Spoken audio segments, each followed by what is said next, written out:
Biden-Harris administration, there were record numbers of illegal border crossings. Why did the Biden-Harris administration wait 3.5 years to implement sweeping asylum restrictions? A bill was crafted, which we supported, which I support, and Donald Trump got word of this bill that would have contributed to securing our border, and because he believes that it would not have helped him politically, he told his folks in Congress, don't put it forward. He killed the bill. Energy is a big one.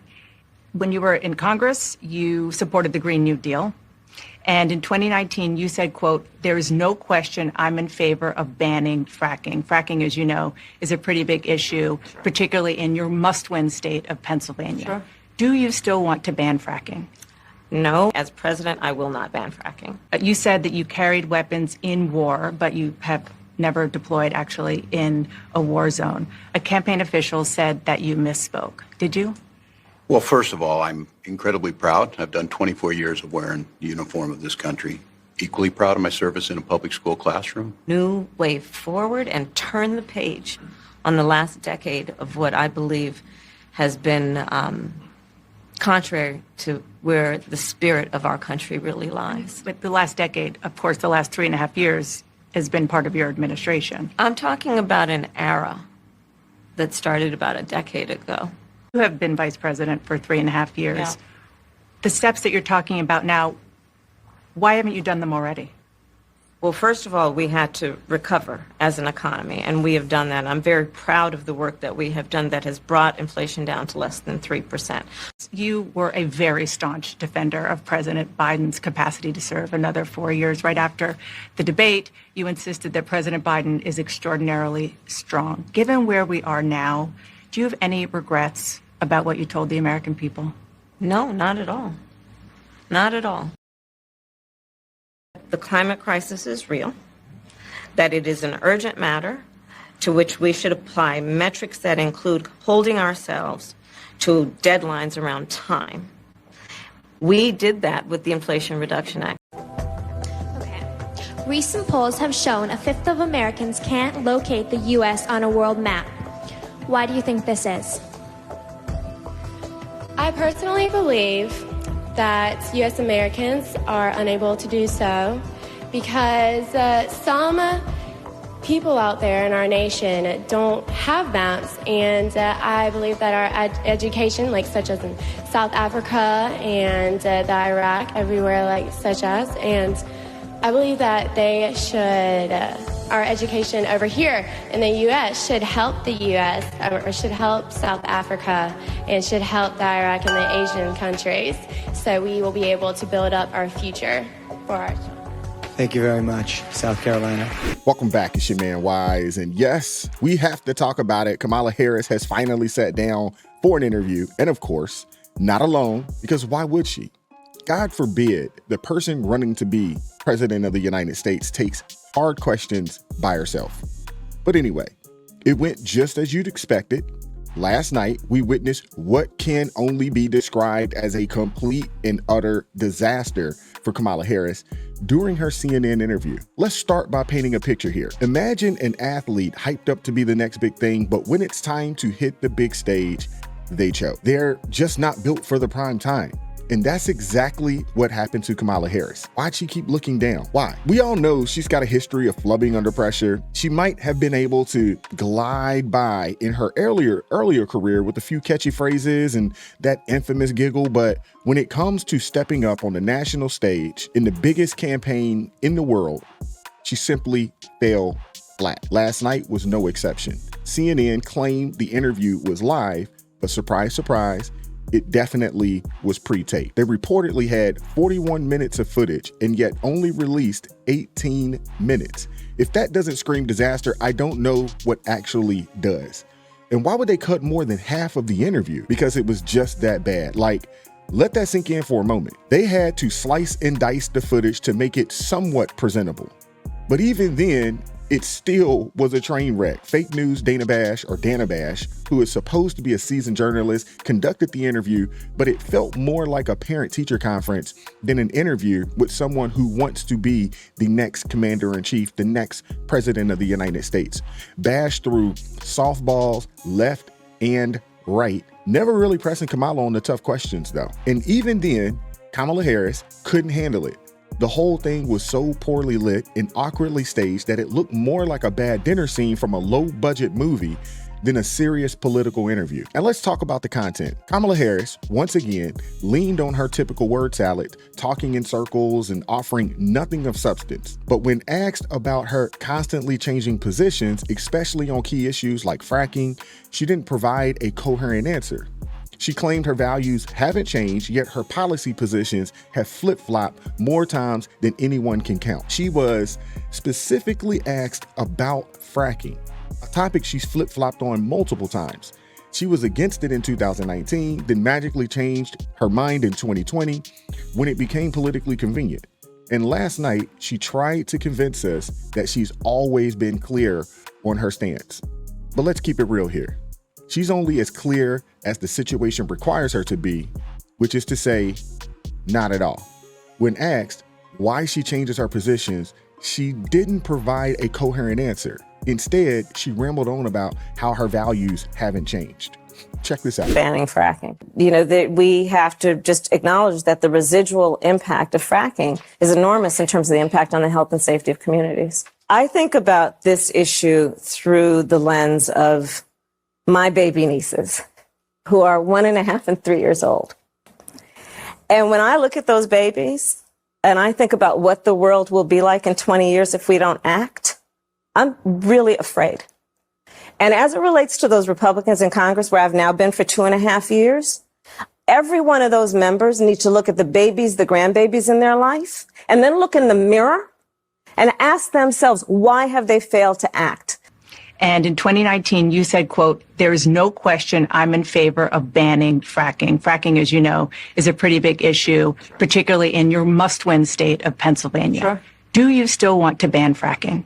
No, and I made that clear on the debate stage in 2020, that I would not ban fracking. As vice president, I did not ban fracking. As president, I will not ban fracking. So she obviously thinks the American people are entirely too stupid to notice. And this was a terrible answer for several reasons. First off, it's just not true. Her positions have changed drastically over the years, depending on what was politically expedient at the time. Second, it shows a complete lack of conviction. If you're going to change your position, at least have the guts to admit it and then also elaborate as to why you made that change. But Kamala couldn't even do that. Instead, she tried to have it both ways, claiming that her values remain the same while also admitting her positions have changed. I mean, it's a classic case of wanting to have your cake and eat it too, and it's not going to fly with the voters. And it shouldn't fly with the people out in Pennsylvania when this lady has out her mouth come out and said she is against fracking.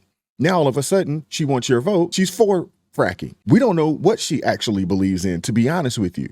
But what really takes the cake is the fact that Tim Walz was there as her emotional support governor. This was ridiculous. It didn't even look right. He was sitting so much taller than she was sitting. It just looked really weird looking at them yesterday. I mean, it looked very weird. She didn't come across as presidential. So she couldn't even handle this interview by herself. And Walz sat there awkwardly, chiming in only a few times, making some very weird faces while he sat there. I just don't understand it. I think he was in a situation where he's looking around like, why in the world am I here right now? I don't want to be here and I should not be here.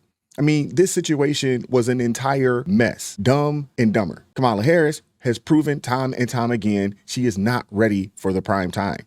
She's vapid, she's clueless, and completely out of touch with reality. And last night, it was painfully obvious this is why they've been keeping her off camera. Because every time she speaks, her approval ratings drop even further. She's the most disliked vice president in modern history, and last night's performance just solidified that. And let's not forget her bizarre answer when asked about Joe Biden. Dana Bash, in her infinite sycophancy, lobbed a softball question about whether Kamala had regrets about defending Biden's health and fitness for office, instead of admitting what everyone already knows, that Biden is in a serious cognitive decline. She doubled down, insisting that he's sharp and capable. If that was the case, Kamala, why are you sitting where you're sitting at right now? Why are you in the position that you're in right now and he's not continuing to run for president if he's so sharp and if so on top of things? Harris, you were a very staunch defender of President Biden's capacity to serve another 4 years. Right after the debate, you insisted that President Biden is extraordinarily strong. Given where we are now, do you have any regrets about what you told the American people? No, not at all. Not at all. I have served with President Biden for almost 4 years now, and I'll tell you, it's one of the greatest honors of my career, truly. He cares so deeply about the American people. He is so smart and loyal to the American people. And I have spent hours upon hours with him, be it in the Oval Office or the Situation Room. He has the intelligence, the commitment, and the judgment and disposition that I think the American people rightly deserve in their president. Man, the lies are outrageous.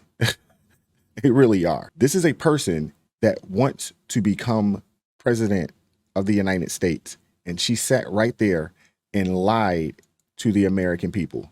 And she'll lie to the American people anytime it's convenient for her political future. How can you lie for 3.5 years and have no regrets? This is crazy. This should be a disqualifying act right there. The sharp as attack Biden lie illustrates her continued gaslighting of the American people, or let's just call it what it is. Let's stop calling it gaslighting. This is the continued flat out lying to the American people. This in itself is dispositive and says she's not fit to run. And she's definitely not fit to be POTUS.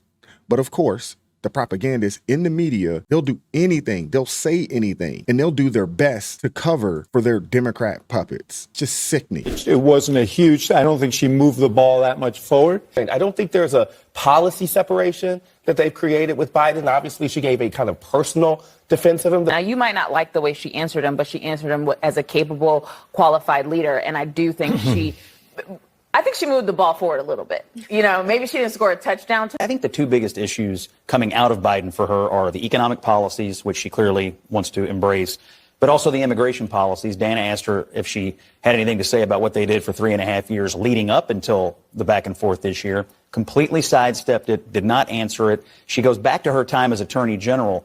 But again, absolutely nothing, no responsibility, no reflection at all on the day one executive actions or anything else they did for 3.5 years, or anything she said in her previous campaign, which was to have the most permissive immigration structure. She's trying to skip a block of time at the debate. Trump cannot allow it. Scott Jennings is absolutely right. He is absolutely right. Trump cannot allow her to sidestep that question and not allow her to take responsibility for what happened at that southern border over the past 3.5 years, going on 4 years now. To be honest with you, man, I don't know how Scott Jennings can stand being around these people.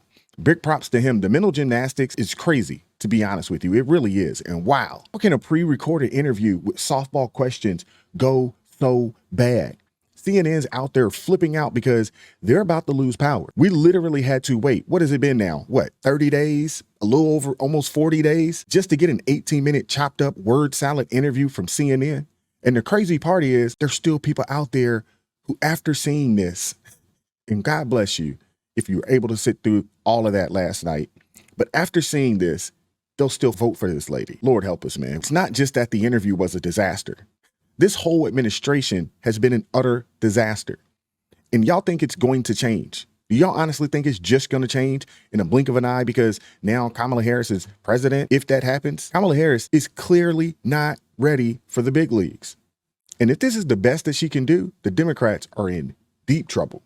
It's no wonder they're panicking behind the scenes. Kamala Harris, she's a flat out liability, and last night proved it beyond a shadow of a doubt. This whole thing is a perfect example of why they're trying to keep her out of the spotlight. Every time she opens her mouth, she digs herself deeper and deeper into a hole.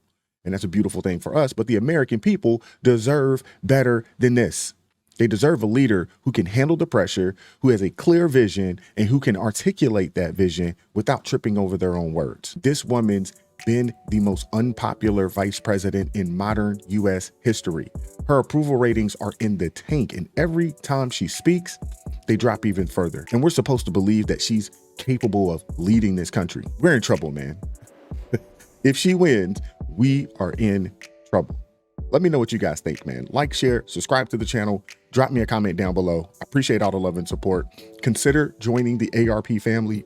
It supports me, the team, the channel. It gives us the ability to do what we do every day. God bless each person that has joined the ARP family thus far, man. I really, really appreciate you all. I promise you, I do not take it for granted. Keep God first in your life. Stay prayed up. And I'm gonna catch up with you all next time. Peace.